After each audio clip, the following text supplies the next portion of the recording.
જો વિદ્યાર્થી મિત્રો, આજના વિડિયો લેક્ચરમાં આપણે પોઈમ 1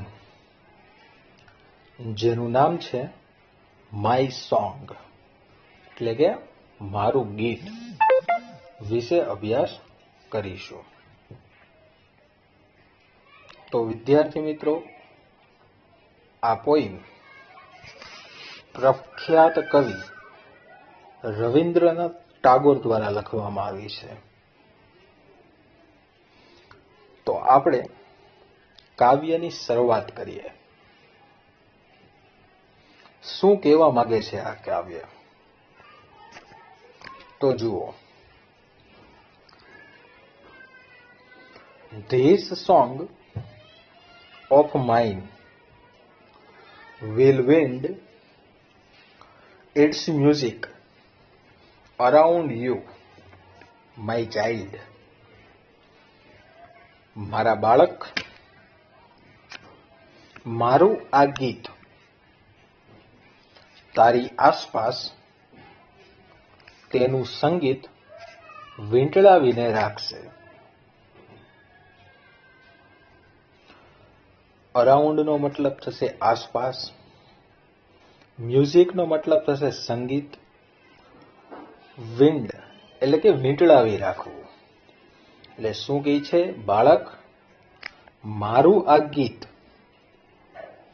તારી આસપાસ તેનું સંગીત વીંટળાવીને રાખશે. Like the found arms of લવ, જાણે કે પ્રેમના હૂંફ ભર્યા હાથ હોય. આર્મ્સ નો મતલબ થશે હાથ અને ફોન્ડ નો મતલબ થશે હૂંફ ભર્યું અને લવ નો મતલબ થશે પ્રેમ. કે જાણે કે પ્રેમના હૂંફ ભર્યા હાથ હોય. This song of mine will touch your forehead like a kiss of blessing. મારું ગીત તારા કપાળને ચૂમશે અથવા તો સ્પર્શ કરશે, જાણે આશીર્વાદ પોતે સ્પર્શ કરતું હોય. ટચ નો મતલબ થશે સ્પર્શ કરવું અથવા તો ચૂમવું. ફોરહેડ નો મતલબ થશે કપાળ અને બ્લેસિંગ નો મતલબ થશે આશીર્વાદ.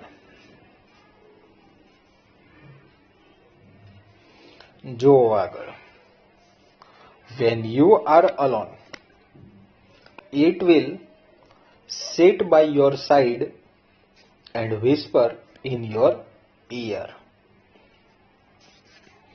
કે જ્યારે તું એકલતા અનુભવીશ ત્યારે તે તારી સાથે હશે અને કાનમાં હળવું સંગીત ગણગણશે અથવા તો તારા કાનને હળવા કરશે. અહીંયા વિસ્પરનો મતલબ થશે હળવું કરવું. અલોન નો મતલબ થશે એકલું. કે જ્યારે તું એકલતા અનુભવીશ ત્યારે મારું ગીત તારી સાથે હશે અને તારા કાનમાં હળવું સંગીત ગણગણશે એટલે કે તારા કાનને હળવા કરી દેશે. When you are in the crowd, જ્યારે તું ટોળામાં હોઈશ અથવા તો લોકોની વચ્ચે હોઈશ. ક્રાઉડ નો મતલબ થશે ટોળું. હવે મનુષ્યના ભીડ હોય એને ક્રાઉડ કહેવામાં આવે, ટોળું. પણ પશુઓનું ઘણા બધા પશુઓ હોય તેને આપણે શું કહીશું? હર્ડ કહીશું. એનો મતલબ પણ ટોળું જ થશે. પણ મનુષ્ય માટે શું કયો શબ્દ વપરાશે? ક્રાઉડ વપરાશે. અને પક્ષીઓ માટે હર્ડ વપરાશે, HERD.